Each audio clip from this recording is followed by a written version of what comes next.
नमस्कार साथियों, आज के इस वीडियो में हम लोग देखेंगे बीवीएमक्यू धनबाद के सेमेस्टर 5 सेशन 22-26 का एमजे पेपर 9 हिस्ट्री का most important question number 6। Question number 6 है दोस्तों, अवध के ब्रिटिश अधिग्रहण की प्रक्रिया को विस्तार से समझाइए कि अवध के ब्रिटिश अधिग्रहण की प्रक्रिया क्या थी। इस पे चर्चा कीजिए या फिर इस पे प्रकाश डालिए, इस प्रकार से भी पूछा जा सकता है। तो जहां भी आपको दिखे कि अवध की ब्रिटिश अधिग्रहण की प्रक्रिया क्या है, तो हम अभी जो आपको बताएंगे उस प्रकार से लिख सकते हैं। दोस्तों ये सिर्फ 22-26 सेशन के लिए ही नहीं, यदि भविष्य में आप किसी भी सेशन से देख रहे हैं, जैसे 23-27 सेशन से देख रहे हो या 24-28 सेशन से, या फिर किसी भी भविष्य में आने वाले किसी भी सेशन से देख रहे हैं, तो ये आपके लिए भी उतना ही इंपॉर्टेंट है जितना अभी 22-26 स्टूडेंट्स के लिए इंपॉर्टेंट है, क्योंकि ये क्वेश्चन आपके सिलेबस से मोस्ट इंपॉर्टेंट क्वेश्चन उठाए गए हैं जो आपके एग्जाम में आने की पूरी संभावना है। तो चलिए हम लोग क्वेश्चन नंबर 6 को डिस्कस करते हैं कि अवध के ब्रिटिश अधिग्रहण की प्रक्रिया क्या थी, इसे विस्तार से समझाइए। दोस्तों इसके प्रीवियस वीडियो तक हमने 5 मोस्ट इंपोर्टेंट क्वेश्चन किया है और हम लोग आगे भी करेंगे जब तक आपका एग्जाम नहीं आ जाए, तब तक हम लोग मोस्ट इंपोर्टेंट क्वेश्चन को पूरा खत्म कर देंगे और इससे आपका एक भी क्वेश्चन बाहर नहीं आएगा। और आपको ये पीडीएफ हमारे धनबाद मैथ्स एकेडमी के एप्लीकेशन में मिल जाएगी और हमने इसे टेलीग्राम चैनल पर भी साझा कर दिया, तो वहां से भी आप इसे डाउनलोड कर सकते हैं। तो चलिए क्वेश्चन नंबर 6 को हम लोग डिस्कस करते हैं। क्वेश्चन नंबर 6, अवध के ब्रिटिश अधिग्रहण की प्रक्रिया को विस्तार से समझाइए। दोस्तों ये क्वेश्चन यदि आपका आएगा तो 15 मार्क्स में आएगा, और नहीं तो हो सकता है कि दो दो क्वेश्चन करके एक 5 एक 7 या फिर एक 8 या 7 करके इस प्रकार से आए। सबसे पहले परिचय लिखिए दोस्तों। अवध भारत के सबसे समृद्ध और शक्तिशाली राज्यों में से एक था। दोस्तों यह क्षेत्र अपनी समृद्धि, कृषि उत्पादकता और व्यापार के लिए जानी जाती थी, लेकिन 18वीं शताब्दी के अंत तक अंग्रेजों ने धीरे धीरे इस पर अपना नियंत्रण बढ़ाना शुरू कर दिया। आखिरकार 1856 में अंग्रेज ने पूरी तरह से अवध को हड़प लिया और इसे ब्रिटिश साम्राज्य का हिस्सा बना लिया। ये तो था दोस्तों एक अवध का मतलब ओवरव्यू, इसका एक परिचय था। लेकिन आइए इसके कारणों के बारे में जानेंगे, इसके प्रभावों के बारे में जानेंगे, क्योंकि आपको क्वेश्चन में ब्रिटिश अधिग्रहण की प्रक्रिया को विस्तार से समझाने के लिए बोला गया है। तो हम यहाँ पर आपको एक ओवरव्यू दिए कि अवध भारत के सबसे समृद्ध और शक्तिशाली राज्यों में से एक था। यह क्षेत्र क्यों जाने जाती थी दोस्तों? यह क्षेत्र अपने आप में एक समृद्धि, कृषि और उत्पादकता और व्यापार के लिए दुनिया भर में प्रसिद्ध थी। लेकिन दोस्तों 18वीं शताब्दी के अंत तक अंग्रेजों ने धीरे धीरे इस पर अपना नियंत्रण बढ़ाना शुरू कर दिया। आखिरकार 1856 में अंग्रेजों ने पूरी तरह से अवध को हड़प लिया और इसे ब्रिटिश साम्राज्य का हिस्सा बना लिया। आइए अब हम लोग आगे देखते हैं। इसका जो पहला प्रमुख कारण था दोस्तों, वो था आपका अवध की समृद्धि और व्यापारिक महत्व। दोस्तों अवध भारत के उस समय सबसे धनी राज्यों में से एक था जिसकी उन्नत कृषि व्यवस्था थी। इसके बाद अंग्रेज इस क्षेत्र को अपने नियंत्रण में लेना चाहते थे ताकि उन्हें यहाँ से राजस्व टैक्स मिल सके, क्योंकि दोस्तों यहाँ पर कृषि बहुत ही ज्यादा मात्रा में होती थी, इसलिए अंग्रेज का नजर अब सभी जगह से हट के अब अवध में आ गई थी। इसका जो दूसरा कारण है अवध पर अंग्रेजों का बढ़ता प्रभाव। दोस्तों अवध के नवाब शुरू में स्वतंत्र थे, लेकिन धीरे धीरे उन्होंने अंग्रेजों पर निर्भर रहना शुरू कर दिया। इससे क्या हुआ, अंग्रेजों ने अवध के नवाबों से अलग अलग संधियां करवाई, जिससे नवाबों की शक्ति कमजोर हो गई। इसके बाद आता है डलहौजी की हड़प नीति। ये बहुत ही इतिहास में बहुत ही इंपॉर्टेंट है दोस्तों ये जो थे लॉर्ड डलहौजी, जो 1845 से 1856 तक भारत का गवर्नर जनरल था। दोस्तों डलहौजी ने यह नीति बनाई थी कि अगर किसी राजा का कोई असली उत्तराधिकारी, मतलब उसका असली कोई बेटा नहीं है, तो जो उसका रियासत है, जो उसका साम्राज्य है, वो अंग्रेज के अधीन आ जाएगा। मतलब कैसे, नहीं एक तो दूसरे देश से आए हैं और यहाँ पर उसका उत्तराधिकारी नहीं है, तो अंग्रेज की रियासत में आ जाएगा। तो एक जरा सर ये पूरा गलत था। हो सकता है चलो उत्तराधिकारी नहीं है, हालांकि अवध के जो राजा थे, नवाब थे, उनका उत्तराधिकारी था, लेकिन फिर भी डलहौजी ने हड़प नीति करके उनका रियासत छीन लिया। देखिए यहाँ पर लिखे हम लोग साफ साफ, हालांकि अवध के नवाब वाजिद अली शाह के पास उत्तराधिकारी था, लेकिन अंग्रेजों ने फिर भी जबरदस्ती अवध को हड़प लिया। इसके जो चौथा कारण है दोस्तों, अवध प्रशासन को अक्षम बताना, मतलब वो योग्य नहीं है। अंग्रेजों का कहना था कि यह अंग्रेजों ने यह प्रचार किया कि अवध के नवाब जो हैं शासन करने में असक्षम है, मतलब अयोग्य नहीं है, मतलब वो राजा लायक नवाब लायक नहीं है। और वहां अत्याचार, भ्रष्टाचार और कुप्रशासन, मतलब गलत तरीके से शासन हो रहा है। और जबकि ये गलत था, वो बहुत ही अच्छे तरीके से कर रहे थे, लेकिन उन्हें वहां का रियासत हड़पना था, वहां का साम्राज्य हड़पना था, इसे हराना था, तो वो कहते क्या लोगों को। खैर यहीं से फिर आप देखिएगा कि 1857 का विद्रोह चालू हुआ, किस प्रकार चालू हुआ हम आपको आगे बताएंगे। उन्होंने बहाना बनाया कि अवध की जनता को अंग्रेजी शासन की जरूरत है। इसका पांचवा है दोस्तों, सैनिक हित और सुरक्षा कारण। अंग्रेजों को लगा कि अवध उत्तर भारत में उनके लिए एक महत्वपूर्ण सैन्य आधार बन सकता है। उन्होंने यह भी तर्क दिया कि अगर अवध उनके नियंत्रण में रहेगा तो वे भारत में अपने सैनिकों को सुरक्षित रख सकेंगे। आइए अब देखते हैं कि अवध पर अंग्रेजों का नियंत्रण कैसे बढ़ा। दोस्तों ये टॉपिक अपने आप में बहुत इंपॉर्टेंट हो जाते हैं। हो सकता है कि ये पूरा क्वेश्चन नहीं आए, लेकिन पूछ लिया जाएगा कि अवध पर अंग्रेजों का नियंत्रण कैसे बढ़ा। इस पे आप चर्चा कीजिए, इसका विश्लेषण कीजिए, तो आप इस प्रकार लिख सकते हैं। पहला जो था दोस्तों 1764, यहाँ से चालू होता है, जब बक्सर का युद्ध और अवध पर पहला प्रभाव पड़ा।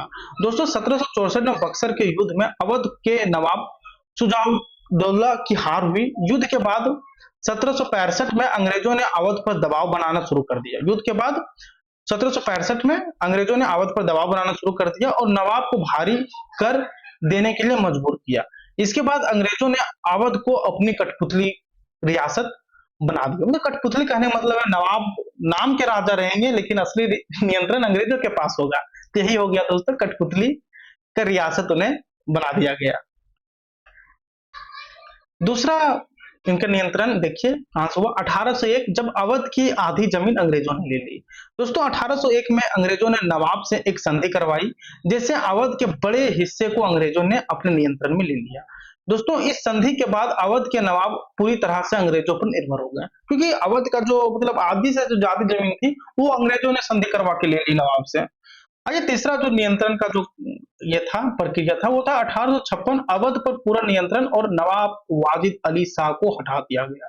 आइए इसे समझते हैं हम लोग।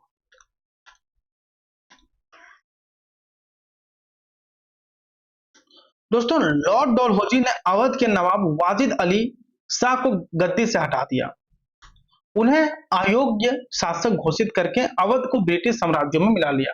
अयोग्य कहने का मतलब है कि वो मतलब नवाब के लायक नहीं है, यहाँ पर शासन करने के लिए अंग्रेज चाहिए, ऐसा हमने डलहौजी ने बताया वहां के प्रजा को।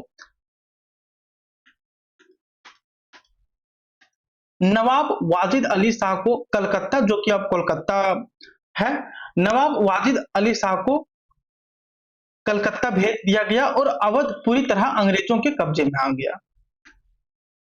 आइए बात करते हैं अवध के ब्रिटिश अधिग्रहण के प्रभाव। इसका प्रभाव क्या पड़ा अवध के ब्रिटिश में। दोस्तों जो पहला था, अवध की स्वतंत्रता समाप्त हो गई। 1856 के बाद अवध ब्रिटिश साम्राज्य का एक हिस्सा बन गया। नवाब वाजिद अली शाह को निर्वासित कर दिया गया, जिससे अवध के लोगों में अंग्रेजों के प्रति गुस्सा बढ़ गया। देखिए नवाब वाजिद अली शाह को निर्वासित कर दिया गया, जिससे अवध के लोगों में अंग्रेजों के प्रति गुस्सा और भी बढ़ गया। ये तो हालांकि पहले से गुस्सा थे ही, और कहीं ना कहीं प्रजा लोग का भी गलती होता है। ये शुरू में अंग्रेज लोग को छूट दे दिए, जिससे ये हो गया, क्योंकि शुरू में बोले कि यहाँ के नवाब जो है यहाँ के शासक करने लायक नहीं, तो उस टाइम इन्हें विरोध करना चाहिए था। हालांकि कुछ लोग विरोध किए थे, लेकिन जिस प्रकार 1857 का विद्रोह हुआ उस टाइम वहां के लोग उठते हैं, क्योंकि कहा जाता है कि जो 1857 की जो मतलब क्रांति हुई, युद्ध हुई, तो वहां के अवध के लोग इसमें बहुत बढ़ चढ़ के हिस्सा लिए। दोस्तों अंग्रेजों ने इस अन्यायपूर्ण फैसले से अवध की जनता, सैनिक, जमींदार और किसानों में भारी नाराजगी फैल गई। अंग्रेजों के इस अन्यायपूर्ण फैसले से जो इन्हें नवाब को कोलकाता भेज दिया गया और निर्वासित करके भेजा गया, अवध की जनता, सैनिक, जमींदार और किसानों में भारी नाराजगी देखने के लिए मिली। यही कारण था कि 1857 की क्रांति में एक बड़ा केंद्र अवध बना रहा और यहाँ के सैनिकों और आम लोगों ने अंग्रेजों के खिलाफ विद्रोह कर दिया। और कहा जाता है कि 1857 का जो विद्रोह था वो मतलब पहला स्वतंत्रता विद्रोह मानी जाती है। हालांकि कुछ त्रुटि और कुछ असहयोग के कारण उस समय हम लोग को स्वतंत्रता नहीं मिली। इन सारी चीजों के बारे में भी हम लोग बात करेंगे आगे। इसके बाद है दोस्तों जमींदारों और किसानों पर असर। अंग्रेजों ने नए टैक्स लगा दिए जिससे किसानों को भारी परेशानी हुई। जमींदारों की जमीन छीन ली गई और उन्हें नवाब के प्रति वफादार होने की सजा दी गई। देखिए इससे क्या हुआ, जब वहां के नवाब को हरा दिया गया, जब ये सत्ता में बैठ गए तो अंग्रेजों ने नए टैक्स लगा दिए जिससे क्या हुआ, किसानों को और भारी परेशानी हो गई। जमींदारों की जमीन छीन ली गई और उन्हें नवाब के प्रति वफादार होने की सजा दी गई। इसके बाद है दोस्तों, इससे अवध में गरीबी और भूखमरी बढ़ गई। चौथा है अवध की संस्कृति और परंपराओं पर प्रभाव। जो नवाब वादी दली जो थे वे संगीत, कला और संस्कृति के बहुत बड़े संरक्षक थे, मतलब वे उनके शौकीन थे, मतलब उन्हें संगीत सुनना, कला और संस्कृति के वे एक संरक्षक थे। उनके निर्वासन के बाद अवध की सांस्कृतिक गतिविधियां कमजोर पड़ गई, मतलब जब वे अपना सियासत छोड़े तो अवध की जो गतिविधियां थी कमजोर पड़ गई। लखनऊ की नवाबी संस्कृति पर अंग्रेजी शासन का असर बढ़ने लगा। आज भी लखनऊ को नवाबों का शहर कहा जाता है, तो देखिए लखनऊ की नवाबी संस्कृति पर अंग्रेजी शासन का असर बढ़ने लगा। पांचवा है दोस्तों अवध के लोगों में अंग्रेजों के प्रति नफरत। देखिए अवध के लोगों को अंग्रेजों से बहुत ज्यादा नफरत हो गई। क्यों हो गई? क्योंकि उन्होंने उनके राज्य को हड़प लिया था। यही वजह था कि अवध के सैनिकों और आम लोगों ने 1857 के विद्रोह में सबसे ज्यादा भाग लिया था। दोस्तों यदि आप सिर्फ एक मतलब सभी क्वेश्चन को अच्छे से समझिएगा तो ओवरऑल आप पूरा इतिहास को कनेक्ट कर पाइएगा कि क्या था, कैसे क्या हुआ, तो ये सारी चीजें, क्योंकि हिस्ट्री बहुत ही इंटरेस्टिंग सब्जेक्ट है। हालांकि बस समझ में अच्छे से आना चाहिए। और दोस्तों अंग्रेजों ने धीरे धीरे अवध पर अपना नियंत्रण बढ़ाया और 1856 में इसी इसे पूरी तरह हड़प लिया। दोस्तों इसी तरह अंग्रेजों ने धीरे धीरे अवध पर अपना नियंत्रण बढ़ाया और पूरी तरह से कब 1856 में इसे पूरी तरह हड़प लिया गया। उन्होंने नवाब को हटाकर अपनी सत्ता स्थापित कर लिया। लेकिन इस अन्याय ने अवध के लोगों में आक्रोश भर दिया और यही गुस्सा 1857 की क्रांति का बड़ा कारण बना। अवध का अधिग्रहण अंग्रेजों की फूट डालो और राज करो नीति का एक बड़ा उदाहरण था। देखिए अवध का जो अधिग्रहण मतलब वहां जो अंग्रेज जबरदस्ती कब्जा कर लिए, ये फूट डालो और राज करो नीति का एक सबसे बड़ा उदाहरण था जिसने भारत में उनके साम्राज्य को एक और मजबूत किया। देखिए दोस्तों यहाँ पर कुछ कुछ ऐसे सेंटेंस हैं जो आपको हो सकता है कि मान लीजिए कि क्वेश्चन नहीं आया, लेकिन देखिए यहाँ पर कहीं आपको एक या दो वर्ड में पूछ लिया जाए कि बताइए एक उदाहरण दीजिए फूट डालो और राज करो नीति का, तो आप इसे दे सकते हैं, अवध का अधिग्रहण को आप लिख सकते हैं, क्योंकि ये जो अधिग्रहण था वे मतलब एक बहुत ही बड़ा उदाहरण था फूट डालो राज करो नीति का, जिसने भारत में उनके साम्राज्य को और मजबूत किया। तो ये था दोस्तों क्वेश्चन नंबर 6 आपका। और इसके बाद एक और मोस्ट इंपॉर्टेंट क्वेश्चन है आपका क्वेश्चन नंबर 7। ये आपके बहुत ही इंपॉर्टेंट क्वेश्चन है। क्वेश्चन नंबर 7 दोस्तों, रंजीत सिंह की प्रशासनिक नीतियों और एंग्लो सिख युद्धों पर टिप्पणी करें। दोस्तों ये क्वेश्चन हम लोग अभी इसके बाद करेंगे क्वेश्चन नंबर 7। अभी क्वेश्चन नंबर 6 को आप अच्छे से समझिए और अच्छे से पीडीएफ को डाउनलोड करके और भी अच्छे तरीके से देखिए। क्वेश्चन नंबर 7 हम लोग इसके बाद के वाले वीडियोस में देखेंगे। धन्यवाद दोस्तों। यदि वीडियो आपको अच्छी लगी तो वीडियो को लाइक करें और चैनल को सब्सक्राइब करना ना भूलें। मिलते हैं नेक्स्ट वीडियो में।